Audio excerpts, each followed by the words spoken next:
Halo Pineapple People, selamat datang kembali di Pineapple People Podcast with me, your host Surya Hatta. Dan seperti biasa di podcast ini kita menghadirkan tamu-tamu anak muda yang sedang menanjak naik.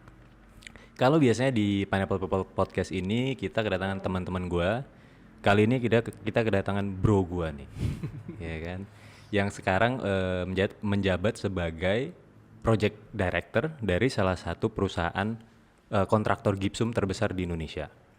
Yang banyak bertanggung jawab atas plafon-plafon hotel-hotel, mall, apartemen di Jakarta, Surabaya, Bali, dan lain-lain.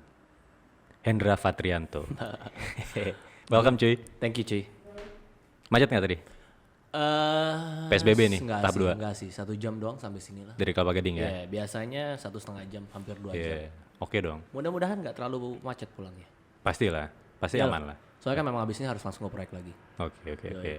Thank you banget lu udah sudah hadir di sini, Ndak. Thanks for having me bro. Cuy, gua ngundang lu terutama untuk ngebahas satu hal yang kita belum sempet bahas di podcast ini. Oke. Judi online. Oh bukan, family business. TAB. Family business, Ndra. Ya, oke. Ya kan, kita sama-sama datang dari background family business nih. Yes. What's your take on it? Plus minusnya being in a family business I gimana? mean, kalau lu tanya tentang family business, I guess kalau misalnya lu tanya ke beberapa orang teman kita, Ya. mungkin mereka bakal envy. Mereka bakal kayak, you have it easy lah maksudnya gitu. You have it easy, keluarga lu udah punya sesuatu, all you have to do just run with it gitu and maintain it. Ya.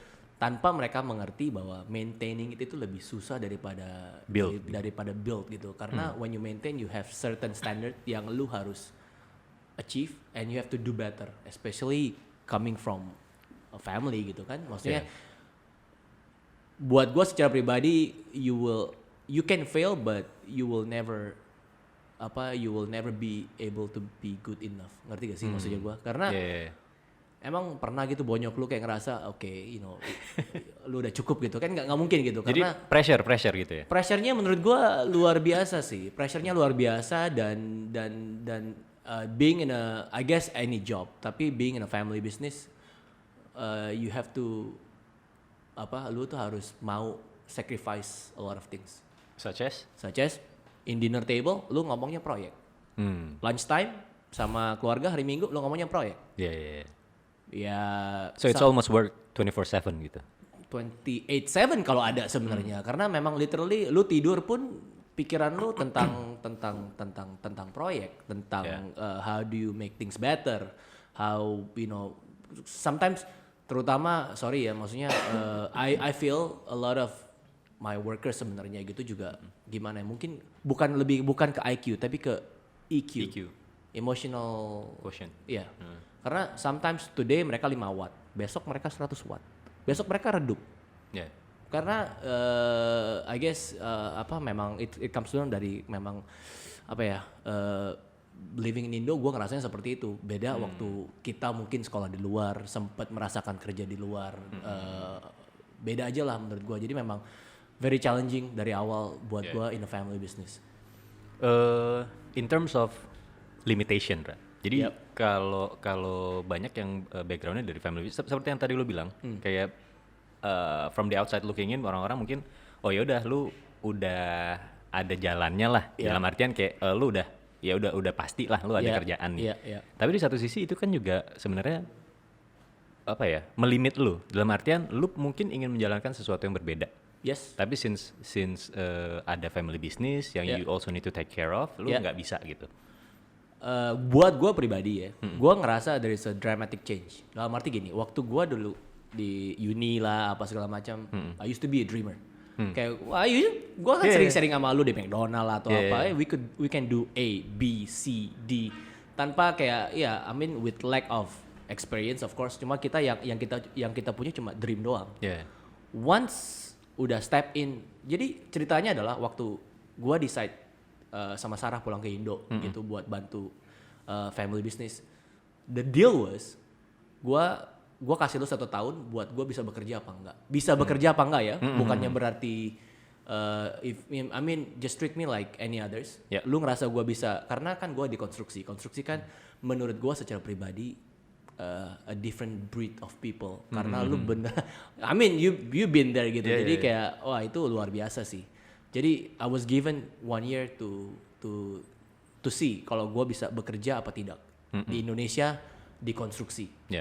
Ternyata gue balik since 2010 2011 now it's been almost udah 2020 kan almost 2021 jadi kayak dramatic change aja.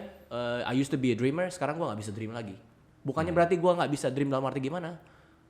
Your focus is just different. Lu lebih realistis gitu sekarang jadinya. Very. Gua tuh nggak terlalu mikir we can do this, we can do that, apa segala macam. Mungkin itu cuma 10% of my time. The rest of 90% gue harus mikirin perusahaan dalam arti. Buat gue gimana? Buat gue perusahaan yang maju itu bukan dari omset perusahaan, tapi dari kesejahteraan karyawan. Nice.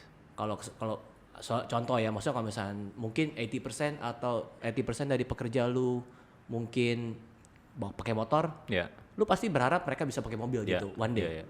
Kalau misalnya mereka semua udah bisa pakai mobil, menurut gua perusahaan itu udah sejahtera gitu. Jadi memang it's different how you see it gitu. Jadi maksudnya gua there's always sekarang kita segini, besok kita begini, besok kita begini. Gimana caranya? Of course, gimana caranya tuh semua semua staff di perusahaan gua kalau bisa jauh lebih sejahtera lah. Yes, dibanding tahun lalu gitu. Tapi kan balik lagi ya, kesejahteraan mereka juga tergantung dari mereka sendiri. I can only give so much, tapi kalau misalnya mereka tidak perform ya, atau mungkin nggak usah mungkin karena perform tapi lebih besar pasak daripada tiang. Jadi kadang-kadang it's never enough juga sebenarnya. Jadi ya all that stuff lah. Tapi maksudnya harapan gue ya adalah kalau bisa memang perusahaan ini setiap tahunnya melonjak lebih baik supaya kesejahteraan mereka lebih baik. In terms of gaji, of course mereka harus ya lebih baik gitulah dan stuff like that lah. Nah, lu being young, foreign educated, ya kan, dan kemudian lu masuk ke satu perusahaan yang mungkin didominasi oleh orang-orang dari generasi sebelumnya gitu. Ya kan, did you have to make any drastic changes? Drastic changes, I was challenged a lot. Contoh, waktu itu gue bilang, Mam, kok sorry ya gaji di Indonesia kok gini ya, maksudnya kok kalau di luar negeri lebih gimana. Jadi kayak karena prior to gue kerja di perusahaan ini, gue udah sempat kerja di Melbourne for 5-6 years. Jadi gue udah accustomed terhadap cara berpikir mereka, cara kerja mereka dan segala macam. Ya quality life balance lah, as you know di Melbourne work life balance gitu. Jadi gue mencoba membawa itu supaya di perusahaan juga bisa dijalankan. Tapi of course I was challenged a lot.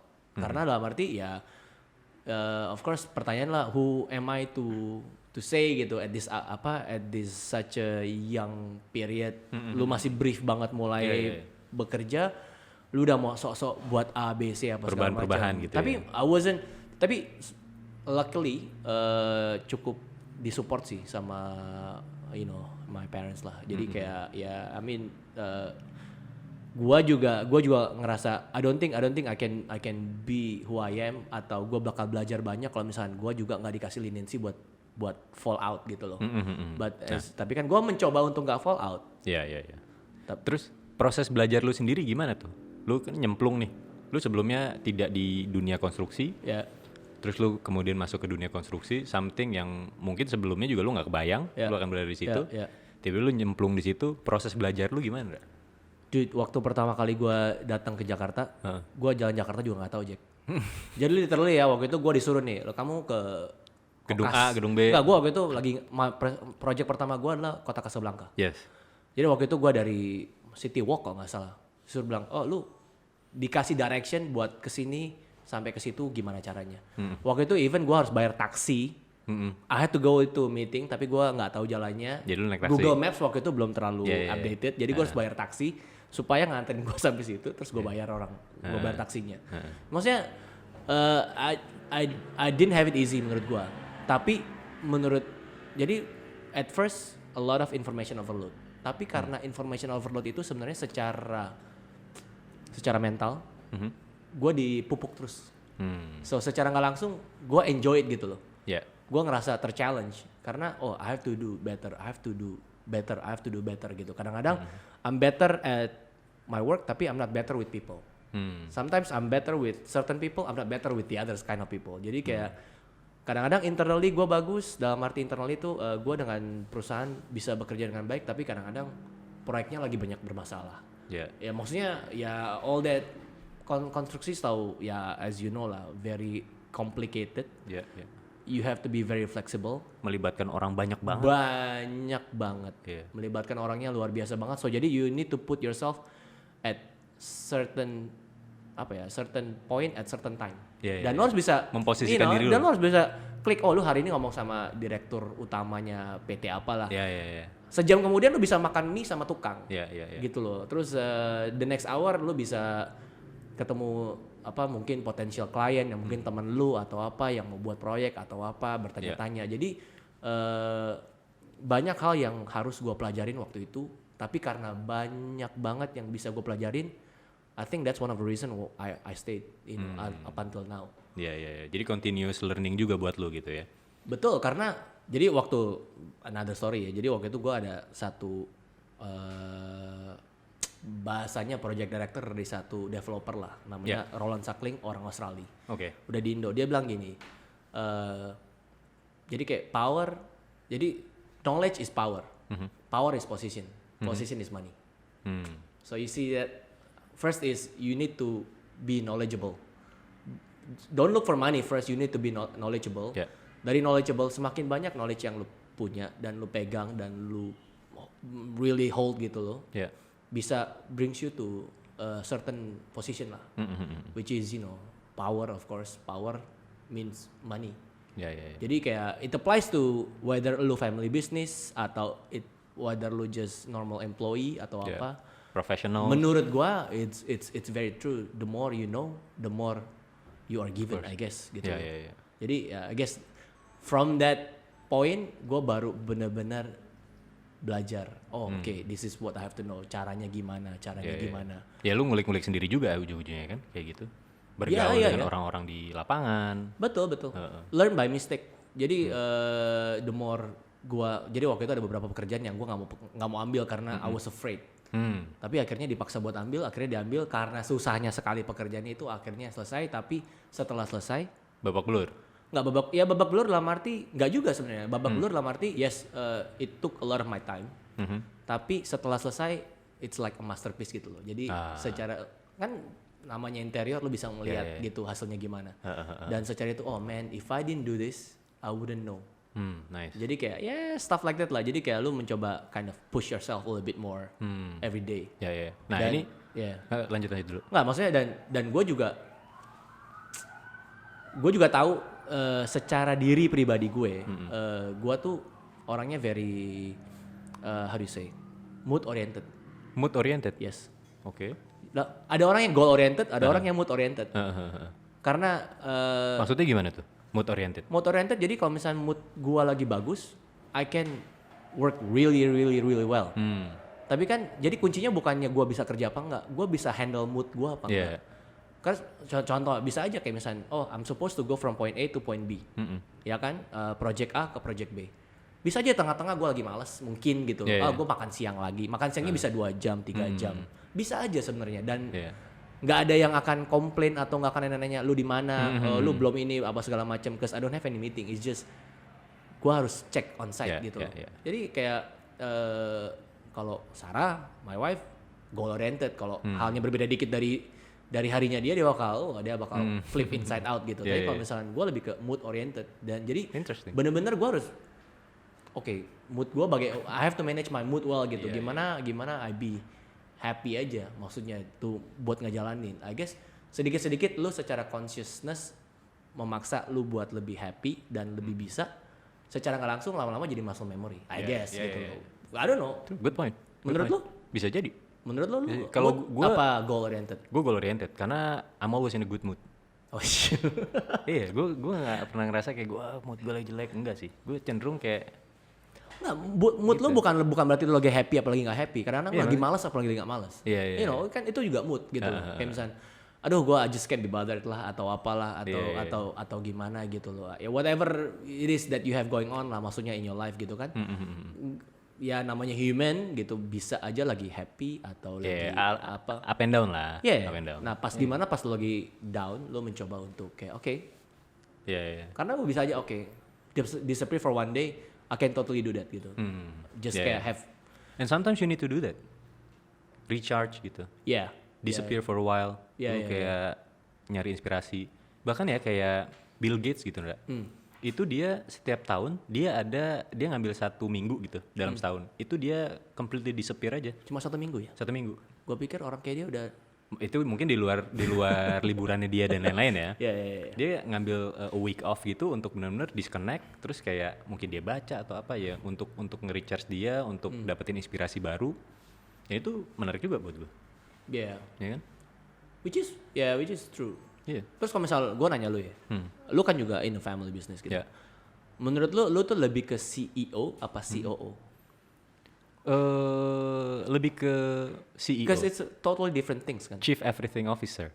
Because you have to do a little bit of everything, kan? Especially di startup ya. Maksudnya kalau mungkin posisi gua sama lu agak beda dalam artian gua ngebentuk satu perusahaan baru untuk market expansion yang kita bikin tim baru lagi sendiri. Yeah. Instead of joining di old company gitu. Ya kan, jadi kayak ya of course when you start you have to do a little bit of everything kan.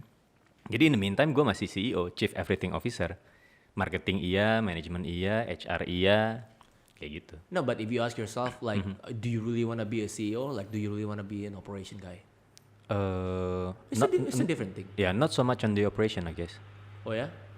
Kalau gue lebih ke operation instead of thinking the broad picture. Yeah, strategic dan lain-lain gitu. Yeah. Menurut gue ya operation you need to handle from A till Z gitu. Lo harus handle human resource-nya, lo harus handle everything-nya gitu. Jadi kayak bener-bener I mean it's involved banget.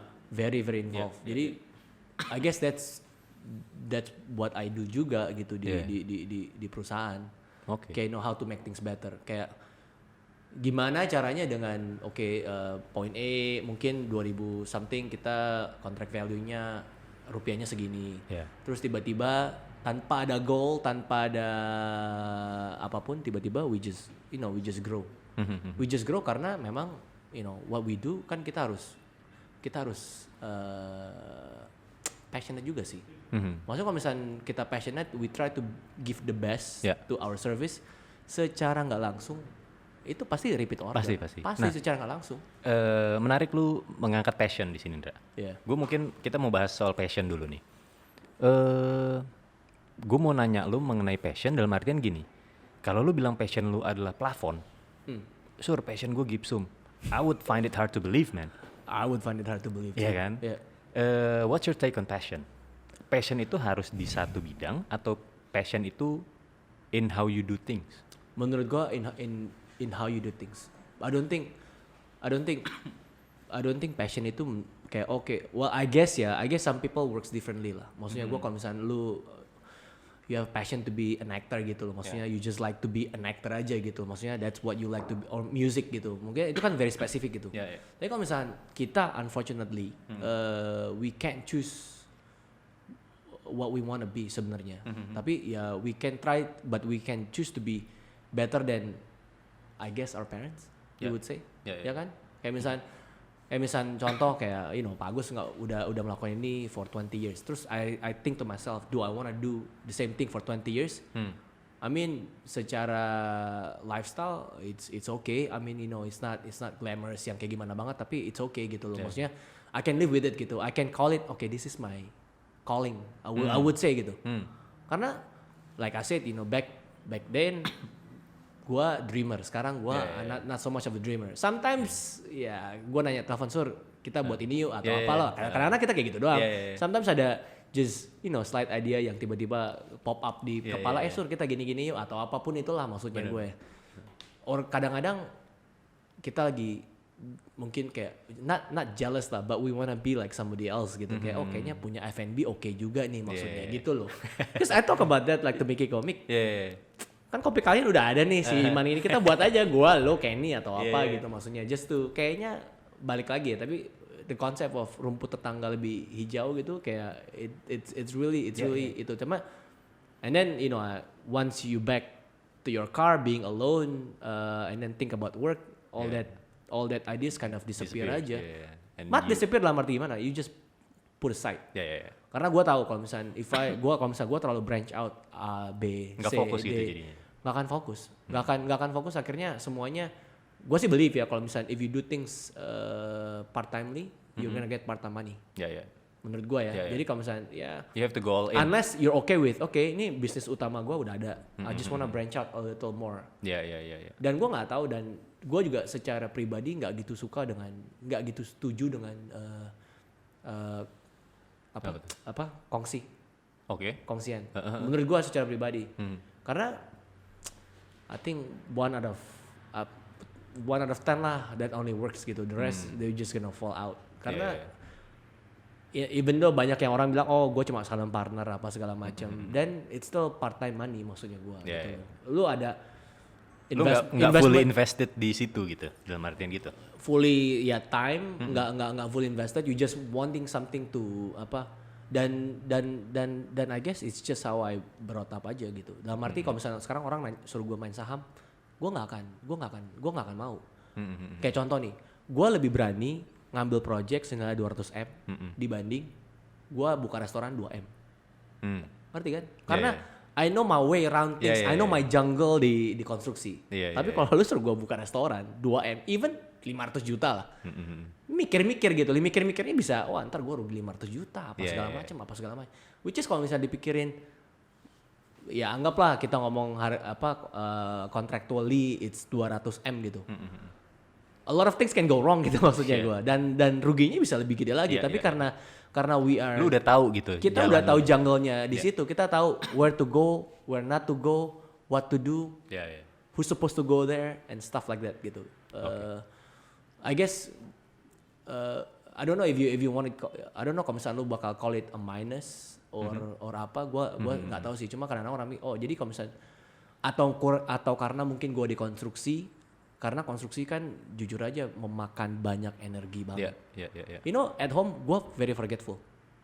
At home ya. In terms, my wife always yells at me, lu forget this, you forget that. Tapi kalau di project gue nggak pernah lupa. Apa karena unconsciously gue banyak mikirin hal project, akhirnya hal yang di rumah yang, you know, naikin toilet seat gue jadi lupa gitu atau sometimes gue lupa flush juga kadang-kadang gitu, flush pipis maksudnya gue. Tapi maksudnya gue, lu ngerti dong, kayak you have so much things in your mind. Apa karena gue di bisnis konstruksi? Because I can never talk about other business. Karena gue tuh nggak pernah ngerasain other business. Cuma kalau misalnya di bisnis ini very benar-benar energi lu dikuras abis. I mean I was working with you, ya kan?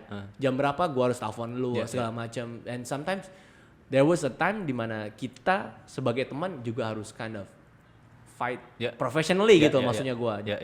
Menurut gue lu nggak bisa lakuin dalam waktu itu, menurut lu bisa gitu. Jadi kan kita we have to come into an arrangement. Lu yakin Sur bisa Sur? Lu yakin Sur bisa Sur?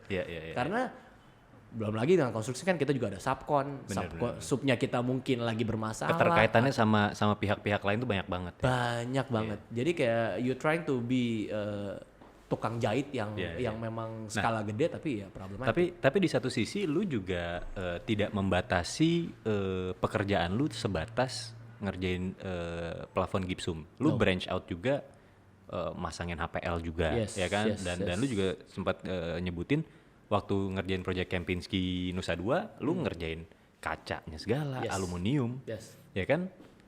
Artinya lu juga sebenarnya take a lot of risk dong, balik lagi itu opportunity yang arise aja menurut gue. Opportunity yang arise di mana memang sebenarnya tuh trust is given. Dalam arti trust is given, you know, when you kayak misalnya contoh developer A dan developer B udah kerja sama kita lama. Mereka they don't care so much about gue tahu lu tuh ngerti plafon, tapi gue tahu cara kerja lu, gue tahu etik kerja lu. Apapun yang gue kasih ke lu akan beresin dan lu nggak akan tanda kutipnya bohongin gue lah. Harga lu juga sedikit lebih mahal daripada yang lain karena lu bukan spesialisnya. Tapi lu nggak akan bohongin gue dan lu akan mencoba 1000% untuk menyelesaikan pekerjaan itu. Itu yang terjadi dengan beberapa proyek itu. Yang akhirnya dengan gue bisa kerja ini, hasilnya bisa diterima. I wouldn't say perfect, tapi bisa diterima dengan schedule yang bisa diterima, budget yang bisa diterima. Akhirnya dapat repeat order yang gue akhirnya I can do many other things gitu. Karena memang secara in the long run, I would like to do other things in the same trade. Still construction, mungkin kerjanya yang lain, tambahannya yang lain. Dan itu lu bisa dapatkan karena relationship lu juga dengan owner project itu kan? Iya. Did you ever burn bridges? No. No? I never. Jadi gini. This is what I said. Jadi kayak ada satu, mungkin lu tahu kayak salah satu developer klien terbesar gua lah. So, jadi gini. You'll be surprised ya. Kita ini kan jatuhnya kan second generation. Ya kan kita jadi second generation. Dan a lot of yang punya developer ini kan first generation. Ya kan. Jadi mereka tuh juga this first generation tuh punya second generation. Yang mereka juga harus pupuk terus kan. Nah, mereka pupuknya tuh nggak bisa dengan orangnya dia doang. Ngerti gak lo? Kadang-kadang they need people like us, the second generation, sama-sama that second they generation can trust to work with their kids. Interesting. Gitu loh, karena misalnya gue tahu nih contoh Surya kerjanya bagus dan maksudnya secara bisnis dia top. Jadi when this second generation of the konglo ini yang itu start hanging out with us, mereka they don't have a wall bahwa lu bakal jangan terlalu dekat lah apa segala macam, ntar lu dibohongin lah bla bla bla bla kayak gitu loh. Jadi balik lagi mereka harus kenal lu dulu. Tapi once you get to that position di mana lu bisa hang out sama mereka, ya lu nggak bisa. I never talk about work. Dalam arti I never talk about work. I never take advantage of the situation. Kayak contoh, bos bayar gue lebih cepet dong. Apalah, maksudnya tanda tangan ini dong. Apalah, harga lu jangan ini banget lah, apa segala macam. Because menurut gue dengan gue nggak begitu. Secara nggak langsung I'm building trust. Jadi benar-benar tuh nggak ada udang di balik bakwan, tau gak lu? Jadi nggak dimanfaatin kayak gitu. Betul. Jadi kalau misalnya kita ketemu, gue mau ketemu sama lu, gue tuh nggak males karena gue tahu nggak akan ntar ngomongin proyek lah, ntar ngomongin apalah, ntar gimana. Yes, kita ngomongin proyek dalam arti how to make things better aja. Kadang-kadang anak bos atau apa dia kan nggak tahu full picture kan. Kadang-kadang ya kita ngasih tahu dalam arti this is what's happening. Ini ada kendala-kendala ini ABCD gitu. Iya, kayak misalnya gue kadang-kadang ngasih this is what you can do menurut gue untuk decrease my price. I even tell my side of the story. Jadi kenapa harga gue at certain level? Kenapa yang lain lebih itu? Sekarang contoh lah ya, lu udah do research and development R&D buat lu at certain, lu harus training orang lu apa segala macam to put your guys at certain standard. Masa lu mau terus-terusan di bawah terus kan? Maksudnya if you can accept the fact that I'm trying to be better, you buy monkey you get peanuts lah, jatuhnya kayak gitu loh maksudnya. Kalau itu juga harus ada understanding dan harus ada trust gitu maksudnya. Yang lain bisa, ya lu pakai yang lain, nggak masalah. Tapi lu tahu the cheaper is not necessarily the better. Itu yang harus lu tahu. Tapi kan kadang-kadang business is just business. Business is just business lah. Ya siapa yang paling murah secara budget itu yang terjadi. Tapi di konstruksi I'm telling you man, the cheaper not the better. Itu udah pasti. And it's been proven cases di mana kayak gua waktu itu masuk tender, gua kalah karena harga gua yang kedua tertinggi. Orang yang paling bawah dipakai, setengah jalan nggak jadi, gua dipanggil lagi untuk menyelesaikan proyek itu dengan double the price. Itu dengan kontraktor Korea.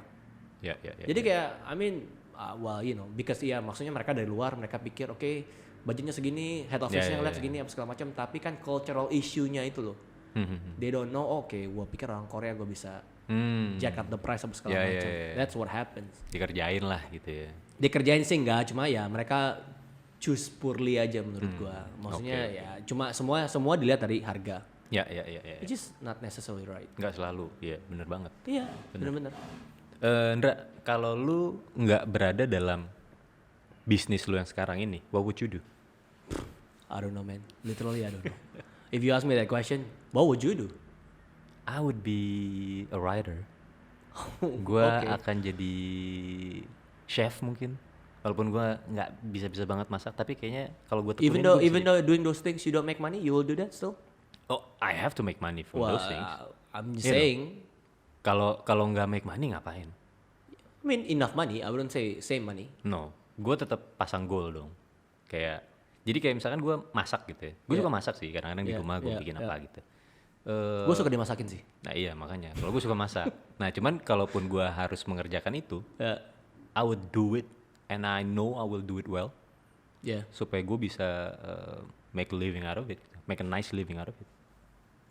Yeah, I mean bisa jadi. But if you ask me what would I be doing? Oh man, I wouldn't. Literally like I said, like I lost track of my dreams. and my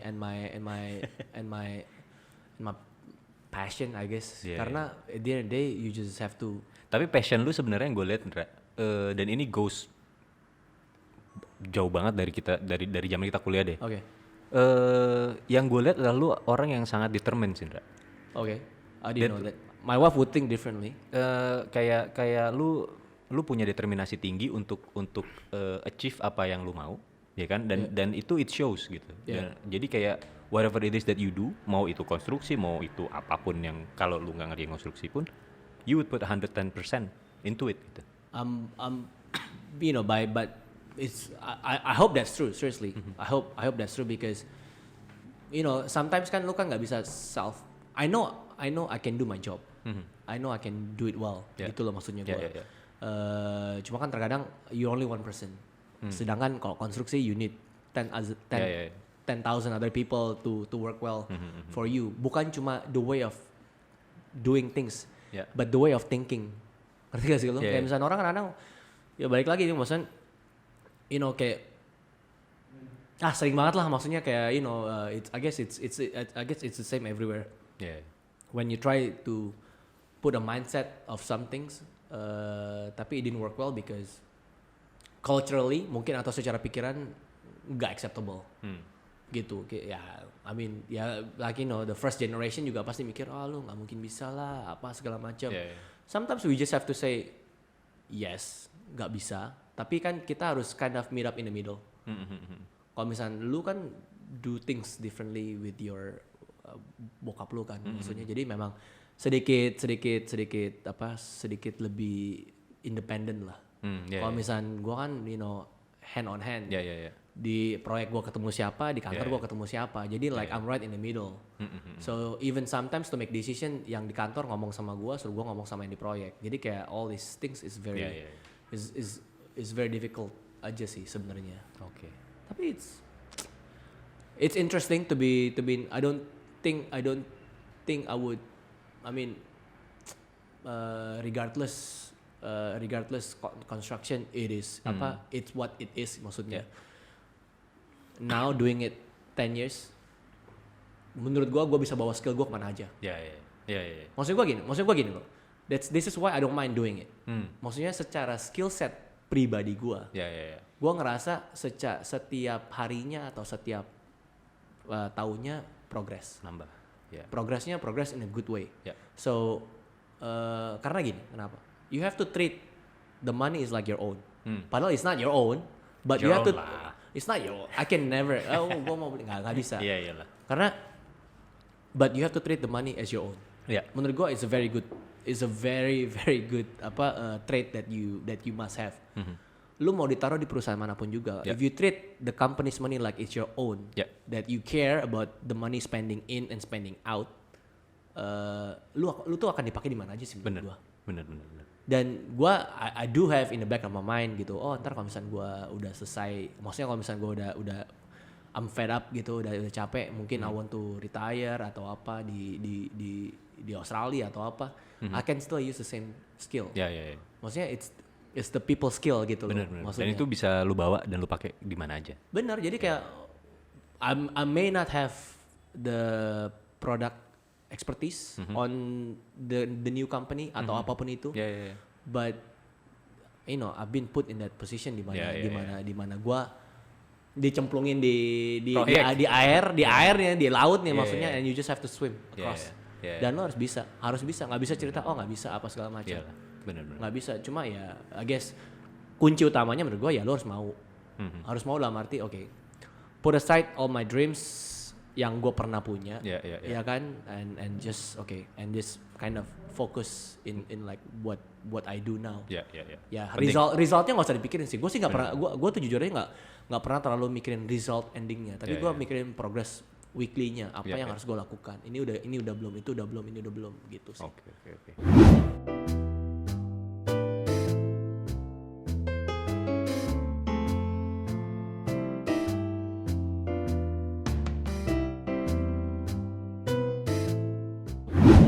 Ra, kita sekarang ngomongin dikit soal pandemi nih, ya kan? Do you see any positif dari pandemi ini, Ndra? Yes. Apa aja? Kalau gue ya secara pribadi. Jadi gini, surprisingly, ini it happens, is a true story.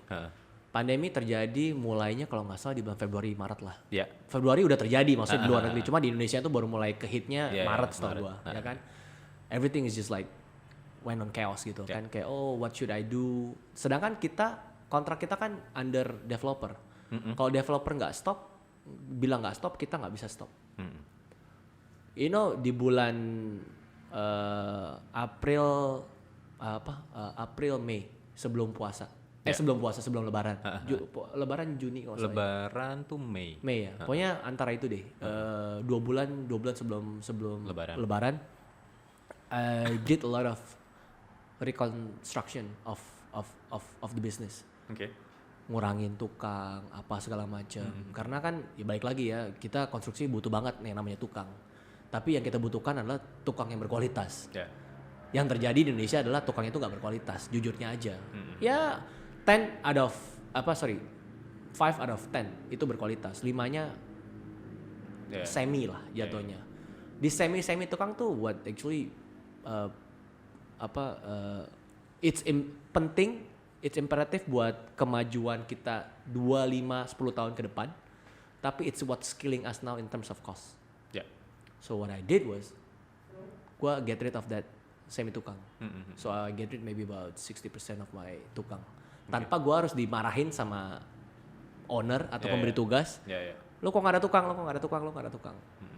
So I took that chance. Sebenarnya I took that chance and opportunity buat get rid of the tukang. And then I claim all the money that, you know, ya kita dengan alasan pandemik lah apa segala macam bahwa ini tuh pay THR apa segala macam bla bla bla, which we did, ya kan. Dan sebelum puasa, my financial spreadsheet report is a positive. Di pandemi. Gitu kan, di pandemi. Karena kita tuh we were able to get rid of those inefficiencies. Menurut gua. Tapi ya in the same time ya, kalau misalnya lu ngomong that's what happened before, but we're talking about what's gonna happen. Ini yang scary menurut gua. Scary dalam arti Scary how? This time last year gua udah secure a few projects. It's for sure.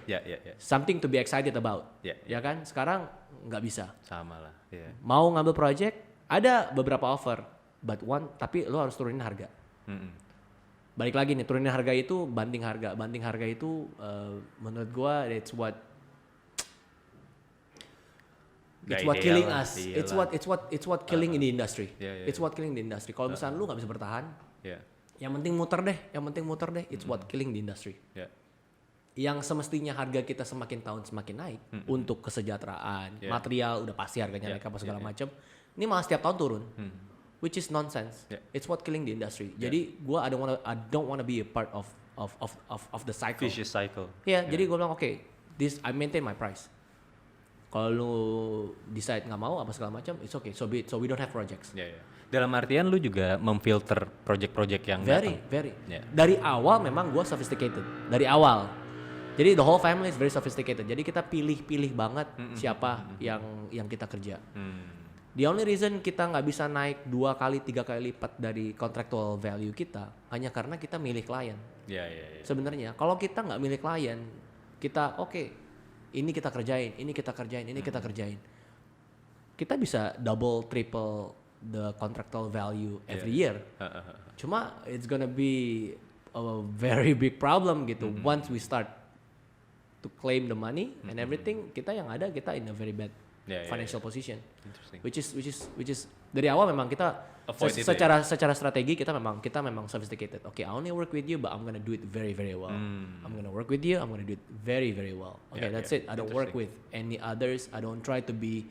Okay, gimana caranya kita increase? I know how we can increase contractual value, but we're not gonna go there karena kita ada limitnya.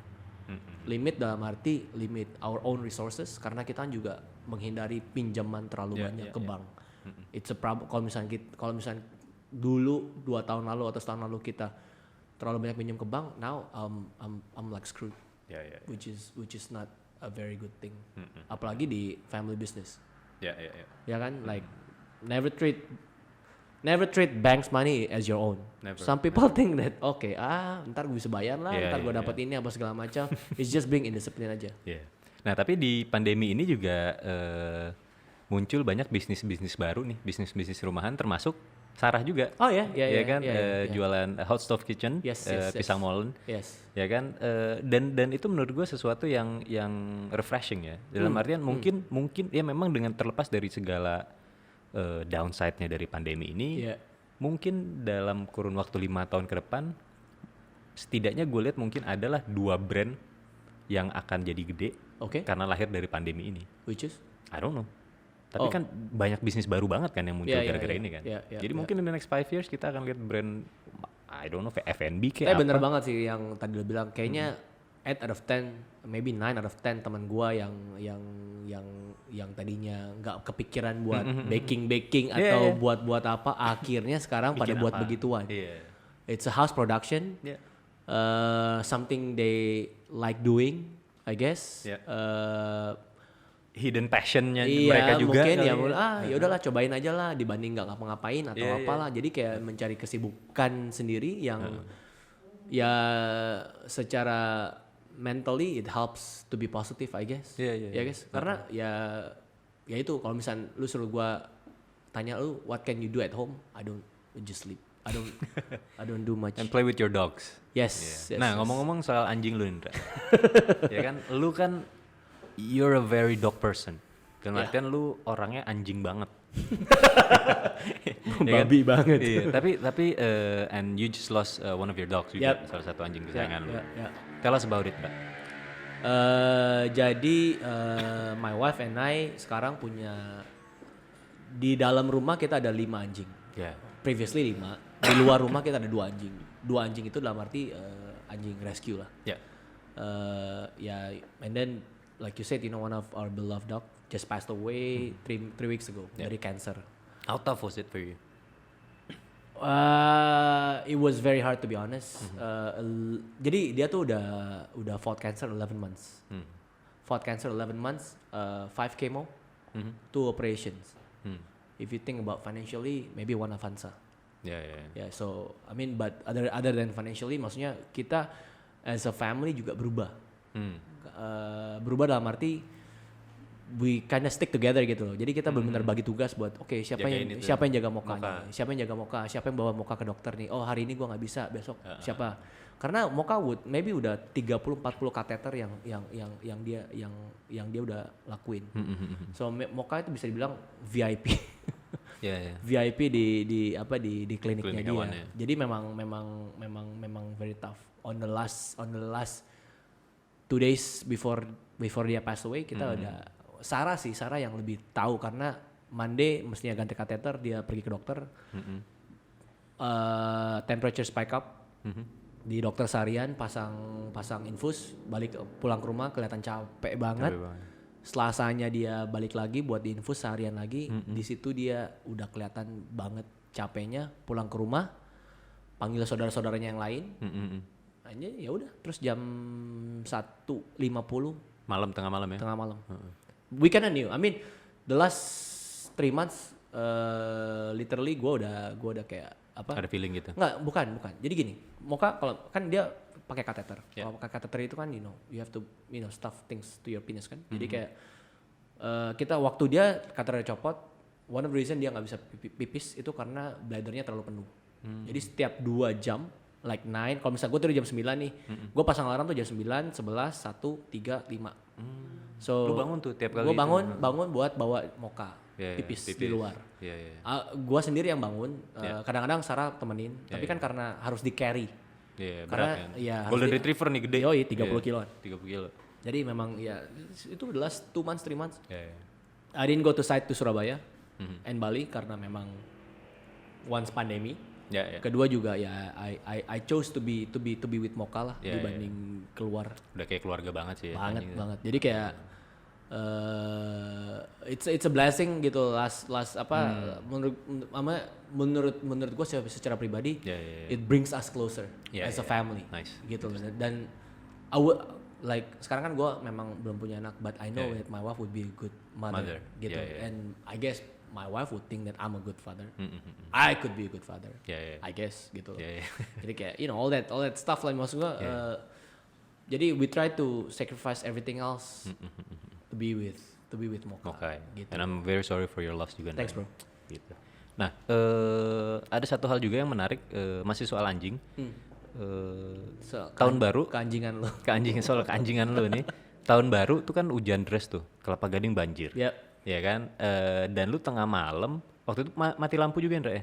Mati lampu, lu mengarungi banjir pada saat itu. Yeah. Banjirnya, wah mati lampu, gelap, banjir. Ya. Sejidat kali. Ya, sejidat orang dewasa kalau lagi duduk. Segini lah ya. Banjir-banjir, lu menerjang banjir, menyelamatkan anjing-anjing di rumah-rumah yang ownernya lagi pada liburan.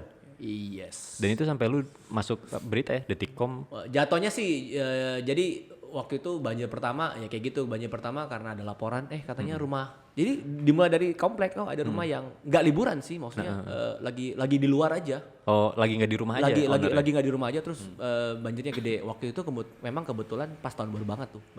Pas tahun baru banget, mungkin orangnya lagi nginep di hotel atau apalah, celebrate New Year apa segala macam.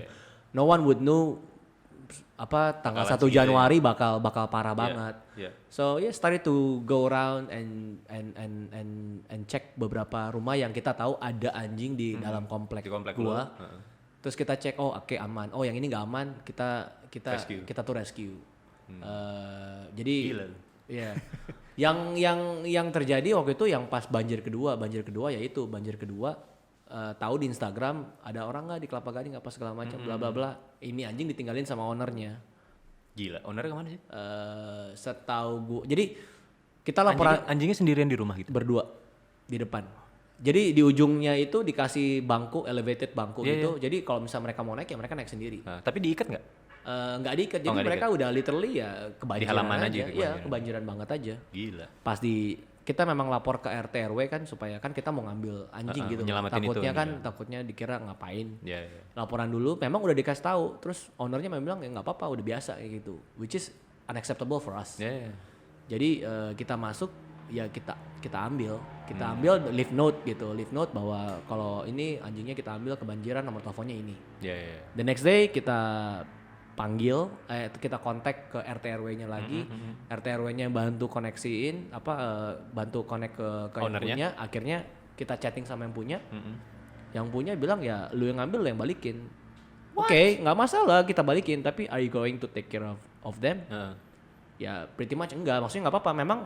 Memang dia udah mau ambil, udah mau kasih. Lu ambil aja, ntar kalau Sampah misalnya banget anjir. you'd be surprised man, you'd be surprised a lot of irresponsible owners. Men, gila. Ya jadi kayak gitu, akhirnya itu anjing 2 masih di rumah gua sekarang. Oh, jadi anjing lu juga tuh? Well, we're supposed to foster them Ah. for a bit, tapi kayak once you're in the house you kinda ya udahlah, you take care of them. Jadi sayang gitu. Dan benar-benar susah sih buat ngasih ke orang lain. Dalam arti Karena lu udah attach juga jadinya. enggak juga, karena nobody is ever good enough. Maksudnya ya I don't know sih, kadang-kadang dari awalnya doang bagus. Jadi kayak proses buat mencari foster home itu sangat sulit. Apalagi lu kalau udah punya standar taking care of dog, Your lu standards high, man. lu tuh compare dengan yang lain which is almost impossible. Iya.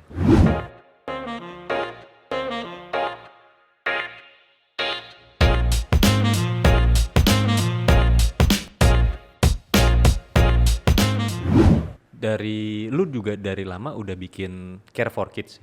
Ya. ya kan? Yang mana lu ngebantuin anak-anak yang punya kesulitan dalam artian keterbatasan finansial sih mostly Indra, ya, untuk bantu mereka sekolah. Gimana tuh cerita awalnya, Indra? Ceritanya dari McDonald. Dari McDonald. This is another crazy night di Melbourne di mana kita yang ngerasa okay, it's time for a change. Just one of those times when you were young, you always had that I gotta do something. Do something. There's gotta be that rush yang lu berpikir apa. Akhirnya Iman waktu itu ngobrol sama gua di McDonald across apartemen kita di Melbourne. Gimana kita City Tower nih atau bukan udah pindah? Princeton. Princeton. Nah, ngobrol-ngobrol di situ and then we decided to make kayak Care for Kids. Intinya sih beasiswa untuk anak-anak yang nggak mampu. Tapi kan kita harus mikir bukan semua berarti nggak mampu dalam arti mau belajar ya. Kita juga harus pilih-pilih yang mau belajar dan nggak mampu. Gitu yang kita bantu. Jadinya that's back in 2007 or 8 I think. 2008 kali. Karena gue 2007 cabut. Iya, 2008 lah. Jadi kita masih banyak cari donasi dari Australia, apa segala macam. I mean it's still running on and off sih sebenarnya. Nah, sekarang tapi kan being a CEO dari charity business ini is very hard. It's super hard because you will have to minta duit terus-terusan to the same person. Because once you gua nggak tahu sih. Selama lu udah jadi you do what you do now. Do you think you have more friends? Honestly? Enggak lah. Kayaknya once you hit a certain age, lu nggak segitu banyak make new friends ya. Lu lebih ke circle lu itu ya udah lu kayak lebih. Teman juga teman kerja jatuhnya. Atau bukan teman-teman. Bukan teman teman kontraktor gitu. Bukan kayak teman hang out with you. Kalau yang teman-teman banget sih ya teman-teman ya kayak lu yang teman kuliah, teman SMA kayak gitu sih. So once you udah kayak nggak terlalu bikin new friends lagi sih udah enggak sih. That's what limits us di Care for Kids gitu. Because ujung-ujungnya yang kita mintain ya kita minta bantuan donasi apa segala macam the same people and some at the end of the day it's people are being fed up. Jadi benar-benar very slow movement. So we had a few programs yang kita mau kita mau jalanin. Terakhir yang kita jalanin itu kita kasih beasiswa 300 anak di Indramayu. Nice. That's terakhir yang kita lakukan. Ya, gua berharap sih itu tetap bisa lanjut, because it's a very noble thing that you guys do with Care for Kids. Yeah, some people gotta make a change, I guess. Kalau jadi kita nggak expect orang lain to do it, so we just have to try to do it and see we can do any good out of it. Nice. I guess, kan? Bener. Kalau nggak ya siapa lagi yang mau ituin? So tapi memang jadi limit banget dalam arti ya mungkin setahun cuma bisa udah berapa we try to do what we can with that money gitu. Dan 100% nggak ada yang masuk ke kita kayak misalnya gua, Iman, yang lain tuh unpaid. Like literally from the beginning it's we have to do it from charity zero. From charity. Nice. Itu doang sih. Lu punya idola nggak sih, Indra? Hero lu tuh siapa growing up gitu? Someone you look up to? Professionally, I would say professionally. Personally, professionally. Kayak gue back in the days I used to play basketball back in the days. Like menurut gue the lifestyle of a basketball player tuh really lu bisa apply itu di kehidupan lu sehari-hari gitu loh maksudnya. Contohnya gimana? Kayak be disciplined. Everything is a teamwork. There is no I in the team. Menurut gua that's what I'm doing with my team sekarang. To the point kalau misalnya if you think that lu tuh main bola. Ya contoh, you know that this guy can do much better than, anggap deh secara insting this guy can do much better than the way he plays now. Lu kalau misalnya if you were a captain or if you were a leader, like you were trying gimana caranya unlock the potential gitu. Dengan cara apapun gitu. Maksudnya kayak it's the same that what I'm doing di perusahaan gue secara nggak langsung. Dalam arti secara nggak langsung tuh I have visual of every single guy. This guy nggak cocok di sini maksudnya. Karena I don't think he just stops learning, it's just not his passion atau apapun itulah. You can feel he died off gitu loh. Tapi maksudnya you wanna unlock potential of every person. Tidak mengurangi siapapun. yang ada di perusahaan lo. Gitu. Dan kalau misalnya if you have many employees ya lebih it takes time, but it's a fun process maksudnya. Jadi kayak ini orang menurut gue bisa ini bisa itu, gimana caranya ya, stuff like that menurut gue ngebantu. Jadi maksudnya bukannya kebaikan ya maksudnya, tapi dalam arti apa yang gue lakukan ke dia dan ternyata dia bisa berkembang, itu jadi kebahagiaan buat gue. Pasti. Serius loh. I mean I don't think I would ever felt that way, tapi it happens gitu. Kalau misalnya gue juga bilang orang, lu gini lah, I don't know how long you're gonna be working for me. Gue bilang I don't know how long. I can only do so much to ya mungkin secara salary wise, secara guidance wise, secara apa. But I'm trying to put you in a way or show you in a way dimana kalau misalnya lu keluar dari perusahaan gue, you can work anywhere else. Gue kasih tahu, maksudnya gue kasih I'm telling you the do's and the don'ts buat lu survive in other company. Because you may survive in my company because I have a lot of leniency. You may not survive in others because some people don't have the patience. Kayak kadang-kadang udah once you're out apa segala macam. Jadi kayak memang itulah. Jadi that's kalau nanya gue idola gue ya of course back in the days Michael Jordan, right? Siapa lagi maksudnya? The work ethicnya. Yeah, the work ethics kayak I mean I had a book about him and everything gitu kan, gimana caranya you try to be better and everything gitu loh maksudnya. Tapi if you actually ask personally, I would say my dad, man. My dad. Karena waktu gua ngambil jurusan kuliah, gua tanya bokap, what should I take? Gua cerita ke lu kan, maksudnya what should I take? My dad say, just take whatever you enjoy because in life you're going to do something totally different, and it's exactly what happened, man. Maksudnya gitu kayak unless maybe gue a dokter ya of course gue mungkin bakal jadi dokter gitu. Tapi kalau misalnya we were taking management, marketing and all that stuff lah, maksudnya very broad things gitu loh. Yang pikir-pikir sebenarnya have nothing to do with what I do now. Ya in broader perspective ngaruh sih, karena kan Like itu what? di segala bidang lu pakai dong, manajemen, marketing segala macam. Cuman mungkin nggak yang That's by the playbook though. ya. Ya kan? Sekarang gue nanya, kalau misalnya lu S1 kan lu kan ngambil kan waktu di Melbourne. If you didn't do S1, anggap deh lu tuh dari high school langsung helps with your dad. Do you think this will happen still? I'm asking you, honestly man. It's an honest question. Mungkin this will still nggak. happen? Mungkin I think honestly menurut gue perspektif luar, this still would happen. I don't know ya. Pineapple will still be established because dari awal memang lu punya vision gitu loh. Iya sih, tapi kayaknya dalam artian gini, kalau gue disuruh ngulang nih sekarang, kayak misalkan gue ngambil S1 ya, mungkin gue nggak akan ngambil sesuatu yang broad tadi kayak seperti lu bilang manajemen, marketing segala macam. Karena itu sebenarnya mungkin banyak banget buku yang bicara soal itu, mungkin lu bisa belajar dari situ dan you can learn it on the job. Mungkin gue akan ngambil sesuatu yang lebih technical. Like French literature. Dalam artian Spanish literature. Nggak, dalam artian kayak sesuatu yang membuat gue punya satu technical knowledge di satu bidang. Kayak sekarang engineering could be. Ya kan di satu bidang. Jadi kayak gue sekarang di furniture mungkin gue industrial design. Jadi gue punya skill untuk mendesain furniture dengan lebih baik. Kayak gitu-gitu loh. But back to the question, if you didn't do that, say if you cut the S1 3 tahun 4 tahun lu di luar negeri, would still be happening to you? I don't think so. At all? No. What would you be doing by now? First, my dad probably wouldn't hire me. Straight out of high school, get lost kid. Nggak tahu sih. Cuman ya, parents they have certain expectations. Pasti pengennya anaknya kuliah, lulus kuliah. Ya ada jenjang-jenjang itunya lah, Ndra. Jadi we're here. Man. Gitu. Balik ya, I don't think I guess it's jalan. Emang udah jalannya lah. Jalannya lah.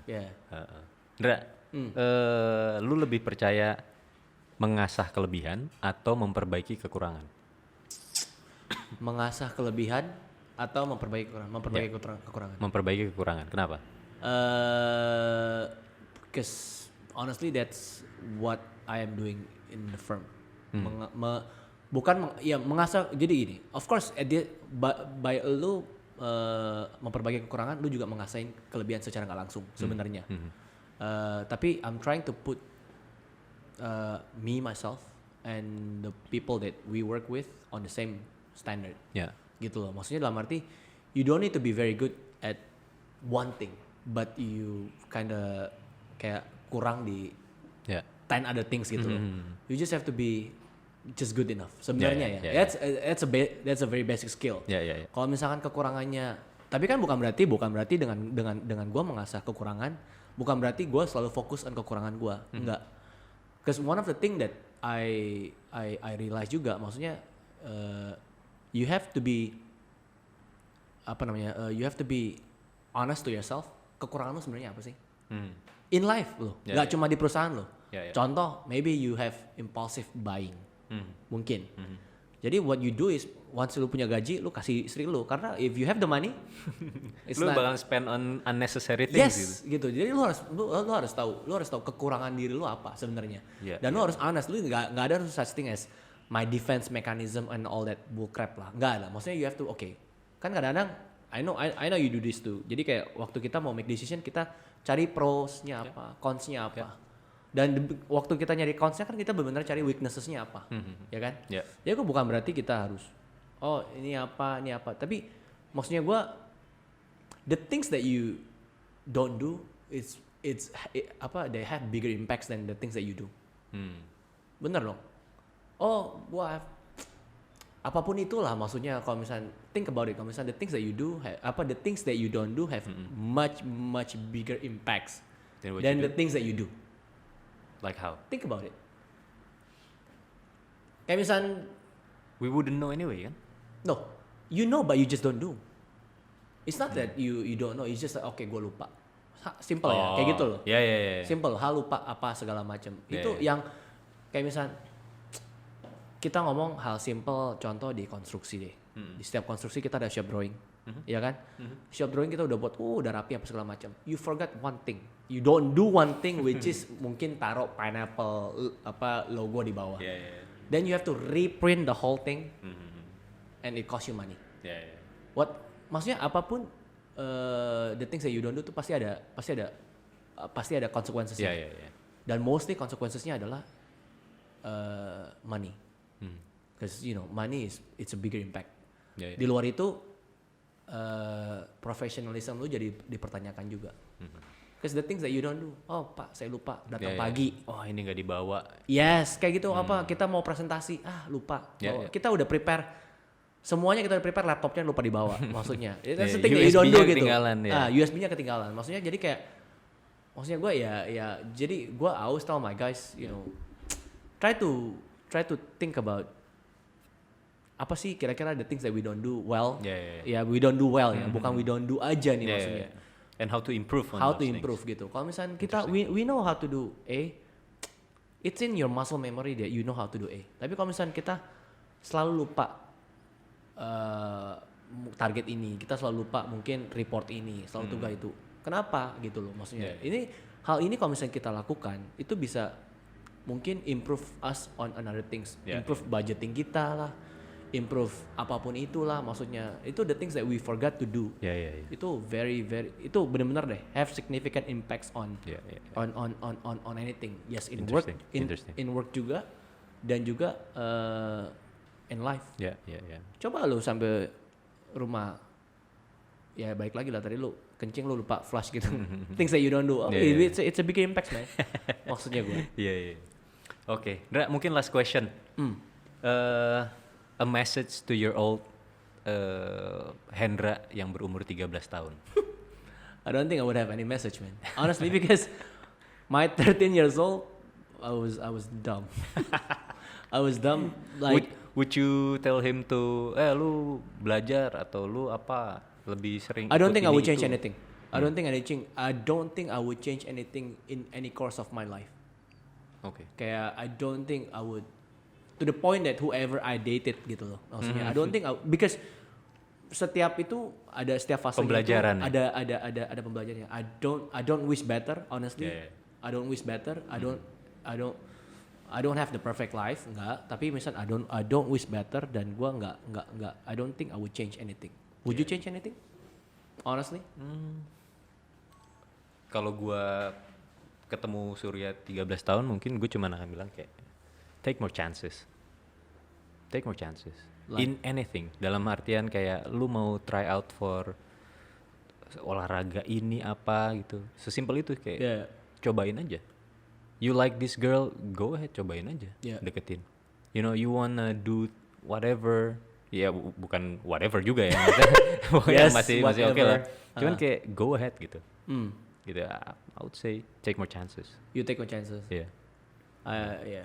Kalau gue pribadi, I don't think like I'm okay with who I am now. Yeah. I'm okay with how I become. Yeah. Gue tuh nggak bisa predik kedepannya akan bagaimana.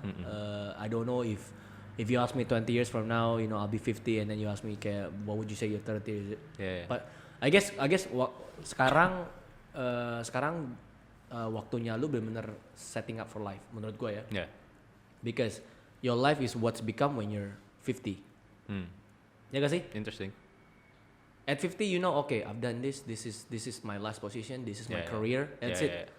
You do anything you do after 50 is a bonus. Yeah. Menurut gua. Itu udah saatnya lu self actualization lah. Mungkin lu jadi politikus, lu jadi apa? Yeah, or atau you just retire, charity do work nothing. lagi. Yeah. Maksudnya it's something that yang lu udah okay.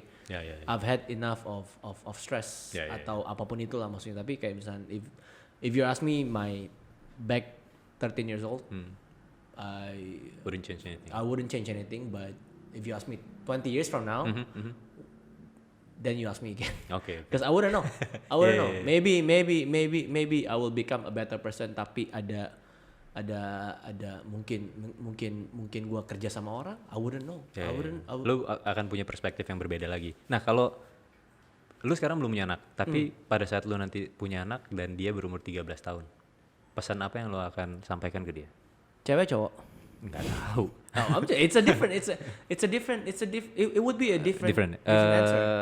Skenarionya adalah kembar, cewek dan cowok. Kalau cewek sudah pasti don't get knocked up, man. Don't get knocked up, find a good boyfriend, whatever. Maksudnya gue, tapi kalau misalnya cowok, just be responsible. Because menurut gue, responsibility is a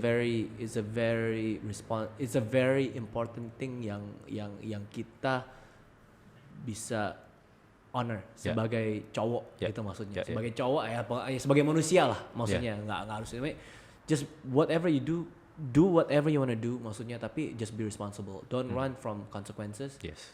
Just follow through. Karena kalau misalnya lu udah follow through, you never know what's behind door number 2 atau door number 3, nggak ada yang tahu gitu. But you just don't run away from problems. Menurut gua sih itu, be responsible. If it turns out okay, then you're okay. If it turns out bad, then it's bad, right? I mean, but you have to stick with your family. Yeah. Ya kan, kayak misalnya kayak just a story aja, kayak misalnya, you know, I have a cousin kan, kakak gue yang paling tua, married young, so I have a cousin. Si Jody ini kan dekat sama gue, lebih dekat sama gue lah dibanding sama bapaknya gitu kan. Terus waktu itu I think and then he lives with my parents too. So waktu itu my dad found out that he's been looking at PORN, porn. Oh, porn. Okay. So my dad asked me very normal. Yeah, and then my dad asked me, "Hey Hendra, can you tell Jody?" Surprisingly my dad bilang kayak Jody tahu tentang porn. No, it's not porn. Kayak you know, condoms and kontrasepsi gitu. Yeah. Maksudnya, I mean, he has a girlfriend back then. Okay. And he's looking at porn. Okay. You know, that two combination, it might go wrong maksudnya gitu loh maksudnya. Bokap gue suruh nanya, lu can you teach Jody about contraceptions? I said, what am I supposed to that guy? Huh? And I did, maksudnya. I didn't. It was very awkward and he was pissed. He was pissed at me. Dia waktu itu di mobil sama gue kasih tahu, maksudnya you know, you don't be stupid, maksudnya gitu loh. You do what you do, but you know, just learn not to. I say really jangan hamilin orang lah. Yeah. Jangan, I mean you do whatever you wanna do, but jangan hamilin orang lah. Maksudnya kayak and then it was awkward. Terus dia keluarin mobil, dia banting pintu, Jack. Bayangin aja dia banting pintu. Yeah. I'm not gonna hear this. Yeah. It's like kayak, Tapi itu akan jadi conversation yang akan lu hadapin pada waktunya nanti. what would you say dengan to anak lu you? sendiri. What would you say to Zoo? I don't know, man. I don't know. Think about it. Well, Think about it now. You put me in a position. when- Might as well. I'm supposed to, I'm the host. Well, I'm supposed- tapi kayak I don't know ya. Mungkin ya I'll deal with it when the time comes lah. Gue nggak terlalu kayak There's no such thing. You know, you have goal. So when the goal is okay, you need to have a charts atau cards yang lo itu bilang okay, this is what I'm gonna say to Zoo when he's old enough not to get knocked up. not to knock Not to knock someone up. Ya. Yeah. Ya, bingung sih gue sih. Yeah. Bingung sih gue. What did your dad say to you? Nothing. You just assume that you know. Ya, ini kan apa ya? Traditional family, dude. Kayak old school. My dad is traditional tapi ya Being Singaporean. yeah, but tapi Ya kan, beda dong. Kalau gue kan emang kayak very traditional. yeah. Ya beda lah. Jadi kayak gue juga nanti ke zoo gue ngomong apa, gue belum tahu sih. Get the mom to do it. Get Poppy, you do it. Tell your son. Okay, I've been looking at he's looking at some things that he's not supposed to be looking, so you gotta. Yeah, Tapi say something. menurut gua it's a very apa interesting on interesting ways to say things lah. Ya. Kayak a few times gua salah ngomong akhirnya staff gua resign. Salah ngomong bukan karena gua salah ngomong, I just say it abruptly aja. Okay, if you do this, then this. Tapi nggak bisa terima, akhirnya resign. I don't know why people would do that. I don't know why people. So gua nggak ngerti. Ya, gitulah. So this is Zoo gue belum tahu papa mau ngomong apa. I'll think about it and when the time comes ya I'll just deal with it. ya juga. Kan lu sampai sekarang lu nggak pakai babysitter kan? Udah ada sekarang yang bantu. Ya nggak You babysitter gave per up se lah. sih. tapi ya dia bantuin kayak nggak cuma babysitter doang tapi masak juga bisa apa sekali gitu. Gitu lah. Yeah, it's good bro. Dra, thank you so much for coming, man. Thanks for having me, Gue selalu bilang Hendra ini adalah there wouldn't be pineapple tanpa Hendra. Oh really? Yeah, dude. Like you open the door. Yeah, you open the door. Project pertama kita, Ritz Carlton kan dapetnya dari lu. Did you see it as an opportunity atau did you see it as Opportunity, of course, kayak, man. kayak maksudnya kayak okay, I was planning to do this anyway, terus tiba-tiba lu dapet Kempinski. Mungkin Ritz Carlton. Oh ya, Ritz Carlton, sorry. Mungkin kayak in the back of my head pada saat itu ya mungkin kita pengen juga nih. Ya kan mungkin kita explore new avenue juga nih karena selama ini kan sebelumnya kan kita cuman ekspor gitu. Yeah. Jadi ada pemikiran untuk ke arah situ juga kita masuk pasar domestik. Yeah. Tapi ya itu opportunity ada datang dari lu. And I gave you block and project terus nggak itu lagi. Yeah. Terus nggak ada HP lagi, nggak ada pekerjaan HP lagi buat lu. Pengen sih masih sih. Tapi gue masih recovering from the heartbreak of that project. Tapi I learned a lot. Nah itu salah satu yang gue very thankful adalah lu orangnya memang sangat apa ya berbagi gitu, Ndra. Ya kan jadi you open the doors for us. Terus lu juga ngasih kita beberapa project opportunity. Yeah. Ya kan dan lu juga orang yang very apa ya charitable. Ya kan dengan care for kids segala macam. And I think those are the things that make you successful juga di usia muda. Gitu. Everything adds up lah. I guess it's Ya kan? it's far from being a success, but at least I am On your way lah. I am happy as Yeah. like I said, I wouldn't change anything. I wouldn't change anything else. Yeah. I would change a few friends, but I wouldn't change. Oke, Pineapple People, jangan lupa kalau ke mall-mall atau ke hotel atau ke apartemen, nengok ke atas, lihat plafon. Siapa tahu itu kerjaan Hendra. Yoi. Ya kan, jadi kalau ada plafon-plafon yang keriting atau bocor, nanti laporin ke Hendra. Enquiry gimana, Ndra? Kalau ada yang Pineapple People yang punya project nih, pengen Gipsindo ngerjain, enquiry kemana? Email kemana? Kesini aja sih Pineapple Project aja. Ke orangnya Surya bakal kasih ke gua ntar. No, cause honestly, Email lu lah. email kita. Dipshitrules@yahoo.com. Oh, that's my old email. Bro. I know, man. I still remember. It's still active, I think. Serius lu? Yes, it's still active. Dipshit rules. I don't know why I came up with dipshit rules. Ya, itulah email pertama yang kita punya tuh selalu konyol-konyol. What's your first email? mrsuperduper@yahoo.com. It's not so bad. It's not so Silly, bad. though. It's not like Yeah. dipshit rules, man. Yeah, no. What? Dipshit rules, the worst. The worst. Anyway, it's the company is called Gipsindo Grahatama. Gipsindo Grahatama. So if you look it up on Google, they should come up lah maksudnya. Oke. We don't. Instagram ada dong. Instagramnya ada. Instagram nanti kita tulis di sini nih. Ya, Gipsindo Grahatama. @Gipsindo Grahatama. @Gipsindo Grahatama one word. Oke. Kalau Gipsindonya pakai i ya. Orang-orang Pakai selalu bilang Gipsum is GY. ya bahasa Inggris kan. Iya kan. Jadi kan karena kita di Indo kan GIPSINDO. Ya, Gipsindo Grahatama. Kalau email lu? Just use project email aja sih. Project, ya. Gipsindoproject@yahoo.com. gipsindoproject@yahoo.com. Yes. Oke, Pineapple People, thank you so much for tuning in. Thank you banget Hendra udah meluangkan bro. waktunya untuk sini. I hope kita bisa belajar banyak juga dari Hendra dan pengalamannya. Ya. Thank you. See you on the next one. Ciao. Ciao.